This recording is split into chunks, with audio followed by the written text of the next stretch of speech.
Kowe nek lunga kaji karo nek bali kaji kan seje. Nek lunga kaji kan bareng. Nek rene kan melawan waktu. Betul ndak? Nek kowe bali. Jadi uripmu jane wis ora karu-karuan nek kowe nang ngarep terus-menerus kae. Kowe uripmu ora karu-karuan. Bar kurang petang jam, bar kowe luwih petang jam sak piturute ngono kae. Nah, teman-teman sekalian yang ingin saya kemukakan supaya kita mengerti kapitalisme mengerti segala macam pelan-pelan ke sana. Nek coro barat untuk memperlambat waktu itu dengan menciptakan teknologi eksternal untuk supaya kita bisa meluncur cepat. Wes nek sing paling ora ketara ngene, nek kowe biyen telepon bapakmu, kowe saiki nyambut gawe ning Batam, kowe arep telepon bapakmu jaman semono kan kowe kudu nang sadurunge ana wartel, ana nang kantor Telkom antri. Jadi mungkin untuk telepon ke sini kamu membutuhkan waktu paling tidak 4 sampai 6 jam. Tapi saiki kan langsung set. Begitu efektifnya waktu itu karena kamu punya handphone, karena ditemukan teknologi gelombang frekuensi kan gitu. Jadi saiki ki anytime kowe iso SMS-an. Karo salat kowe iso SMS-an. Iki surate dawa banget tur kleru-kleru mubeng-mubeng kae mau. Apa to surat apa kuwi sing mubeng-mubeng? Iladina amalu airus solihati wa tawasobil haqqi wa tawasobil sabr. Kok kleru baleni meneh kan. Kul ya ayyuhal kafirun kuwi ya bolak-balik kuwi. La budu mata budun. Kuwi wah dadi muter-muter atimbangane imame kleru-kleru kene ning mburi arep ngelekke ra iso SMS wae kan gitu. Oke.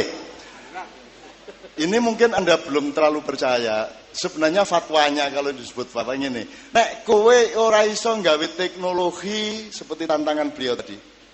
Kaya Finlandia nggawe handphone. Kaya Cina nggawe apa, Amerika, Korea nggawe apa-apa. Pilihannya yang satunya adalah wiritan. Topo dalam tanda petik. Topo ki pokoke kowe iktikaf. Sebut iktikaf ae, bahwa dalam iktikaf itu nanti kowe wirid apa ora, monggo. Ning pokoke pilihane wong urip loro, nek ora nggawe teknologi dengan kecerdasan dan eksplorasi ilmu yang maksimal, nek kuwi kowe ora iso, tak jaluk kowe sing sering iktikaf. Loh, hubungannya apa, Cak? Sebab nek kowe nggawe teknologi, kowe bisa membuat waktu yang sebenarnya setahun bisa kamu jadikan sehari. Jadi kamu begitu cepatnya nek waktune kudune setahun, kowe ngapusi waktu sedina wis iso dadi. Nek biyen kowe nggawe skripsi kuwi, kowe kelingan ya jaman 20 tahun yang lalu iki nggawe skripsi biyen, kowe ngerti angele nggawe skripsi. Kowe kudu ana opsit, logsit, ibit, diketik ning nisor le ngetik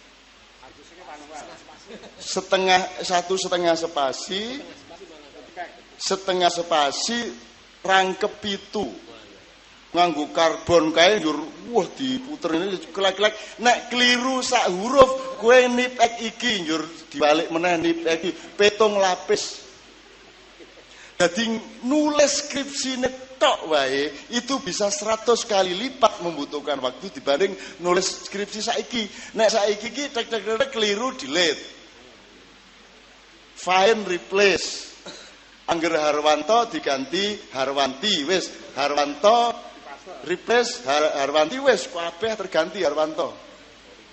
Begitu cepatnya sekarang. Itu kan teknologi eksternal. Teman-teman sekalian, kamu adalah anak turunnya bangsa tertua di dunia sesudah beberapa generasi anaknya Nabi Adam.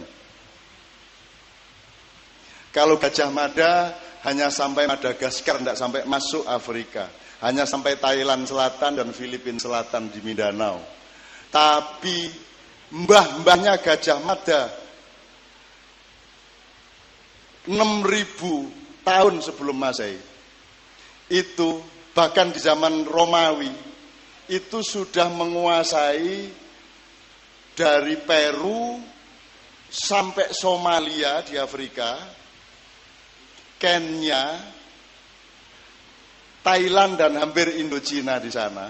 Filipina seluruhnya dan seterusnya. Jadi yang disebut Nusantara itu jauh lebih luas daripada ASEAN.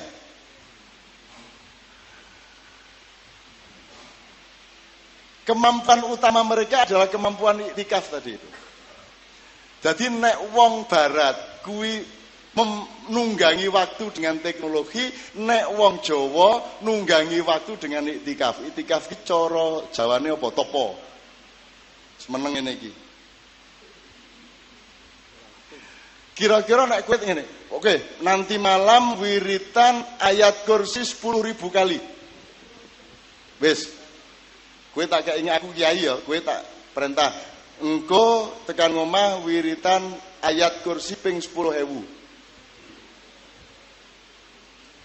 Wis kowe njur Allahu la ilaha wal hayyul qayyum la ta'khudhu sinatun wa la nawm siji. Kowe terus mbayangke 10.000 kedian. 10.000 iki lagi siji. Wa huwa al-aliyyul Allahu la ilaha illa wal hayyul qayyum la ta'khudhu sinatun wa la nawm loro. Yuh, 3 4 5 6 7 10.000. Aku takon, waktu menjadi cepet apa lambat? Waktu menjadi cepet apa lambat? Kowe kerasa suwe apa sedelet? Suwi banget, betul enggak? Suwi banget. Janjane ya ming sak jam, ning kowe kerasane sak jam kuwi. Wah suwi banget. Nah, kuwi carane mbahmu. Kowe nek wis waktu dadi lambat sekali. Kan tadi dengan teknologinya buruk tadi, waktu jadi lambat toh? Oke? Jadi kuncinya piye memperlambat waktu. Nah, nek saiki kowe wiritan dengan target semono dawane, waktu jadi lambat atau enggak? Kowe krasa suwe apa ora? Nah, kowe tak kongkon 10.000 engko, ora nganti 1.000. Kowe engko wis ketemu malaikat. Apa sebabnya? Sebab suwi banget.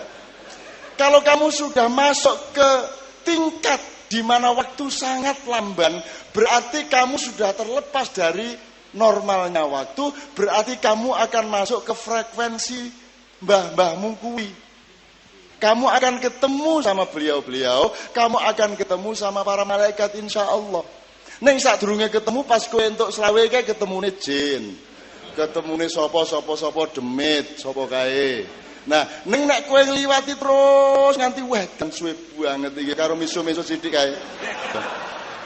Dadi cangkeme Allahu la ilaha ning kene asu suwe banget. Allahu la ilaha dadi cangkeme Allahu la ilaha illa wal hayyul qayyum atine asu dobol.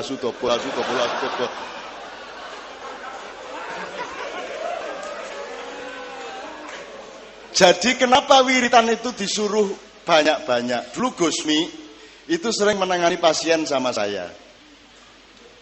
Jadi ono pasien, saya di Surabaya, Gusmi pas sama saya gitu, terus nanti ada banyak pasien-pasien, Gus saya masalahnya gini. Terus Gusmi, oke, ayyuqra al-waqi'ah sab'a 700 lah. Ping 700. Dadi surat Al-Waqiah maca ping 700. Wis kira-kira untumu protol bola-bali kuwi. Idza waqa'atil waqi'ah laisa li waqa'atiha kadhiba khafidatur rafi'ah. Wah, kuwi ping 700. Aku kan Gus, aja ngawur to, Gus. Iki dudu murid thariqat, Gus. Iki wong duwe masalah. Ah wong duwe lah yo ben dhek lali masalahe, Cak. Ngono wae ya motor. Aku sering konflik dhewe karo Gusmi, gitu loh. Gus, iki bocah iki duwe potensi ning kono mesake iki, Gus. Wis sing penting masalahnya selesai lah, Gus. Ora ben dhek duwe pengalaman anyar ben anu, cek ngrasakno itu. Jadi maksudnya 700 tadi itu diperkirakan wong iki tingkat ketahanane semene. Oke, nek dhek ketahanane dhuwur digawe ping 7.000. Nek kowe ming wong ecek-ecek, kowe digawe ping 70 wis modar kowe. Begitu. Muhammad Ali ngalahke Rahman ampura Muhammad Ali. Ameng di ngene ta wis tebak ngono. Nah saya tanya, Abu Jahal itu petinju kelas bulu atau petinju kelas berat? Kelas berat. Dia pinter, dia hebat, ahli strategi, kapitalis yang kaya raya, tapi terancam oleh kepandaiannya Muhammad. Karena Muhammad itu seorang yang sangat jenius. Dia kaya raya. Muhammad itu direktur utama Khadijah Corporation. Dia eksportir nomor 1, importer terpercaya, dan dia sangat jujur di bidang penyediaan barang dan keuangan, maka dia digelari oleh semua orang di situ Al-Amin. Uang iso dipercaya karo ora dipercaya ki nggon duit nomor 1, betul ndak? Nggon duit, sembayang nganti butak kene mu nganti ireng-ireng, nek kowe nyolongan kowe tetep ora Al-Amin, betul nggak? Jadi Rasulullah disebut Al-Amin itu karena terpercaya di bidang bisnis. Dan Muhammad itu supplier barang internasional. Dia ekspor impor dari Afrika Utara, Eropa Selatan, dan Asia Timur. Yang tidak cuma Cina. Tapi beliau bisa sampai ke hampir India. Jadi Rasulullah itu bikin aman semua orang. Pokoknya angger barang kui sing ngurus Rasulullah Muhammad, kui aman. Mesti APE mesti oke. Maka dia disebut Al-Amin. Itu merupakan ancaman bagi Abu Jahal, karena Abu Jahal juga sebenarnya seorang yang cukup Al-Amin, cuma bedanya dia tidak punya modal sebesar Muhammad. Kalah sugih karo Khadijah, tur ora duwe banyu Zam-Zam. Padahal air Zam-Zam itu adalah aset ekonomi yang luar biasa mahalnya di Mekah. Maka yang dicemburui Abu Jahal adalah air Zam-Zam dan kepandaiannya Muhammad di dalam perdagangan. Jadi sebenarnya asal-usulnya itu adalah masalah kapitalisme. Nah, Rasulullah ada 2 cara untuk supaya beliau bisa mengakhiri kapitalismenya Abu Jahal. Yang pertama secara pribadi, yang kedua secara sistem sosial. Karena Abu Jahal ini kapitalis top. Maka oleh Muhammad dihancurkan dengan 2 hal. Yang pertama, Kanjeng Nabi Muhammad itu kaya raya, tapi dia duitnya dikasih ke UKM di Mekah dan Madinah. Usaha kecil menengah. Jadi beliau gajinya dan pendapatannya hampir 100% dikirim ke Madinah untuk bikin usaha-usaha kecil, kerjasama antara masyarakat Islam, Yahudi, dan Nasrani. Teman-teman sekalian ya. Nah, maka Rasulullah sendiri tidak kaya dalam kehidupan pribadinya, mergo duwite kabeh dienggo modal wong cilik ning ndi. Rasulullah dhewe akhirnya uripe milih urip biasa, klambine ming 3, kos di pinggiran Masjid Madinah. Jadi dia adalah seorang yang benar-benar zahid. Zahid itu apa? Orang yang melakukan zuhud, orang yang bisa menaklukkan dunia, harta benda, kekuasaan, dan seterusnya. Secara jabatan Rasulullah tidak mau menjadi nabi yang kaya raya, dan tidak mau menjadi raja yang kaya raya. Beliau memilih menjadi nabi yang rakyat jelata, dengan cara uangnya semuanya dipakai untuk kegiatan ekonomi masyarakat. Dan beliau memilih urip melarat. Maka kalau beliau mengajarkan ilmu zuhud, menjadi diterima orang. Wis kowe sing prihatin, kowe rasa mangan akeh, kowe sing sering poso, kowe melarat wae ora apa-apa cedhak karo Gusti Allah, angger aja nganti fakir.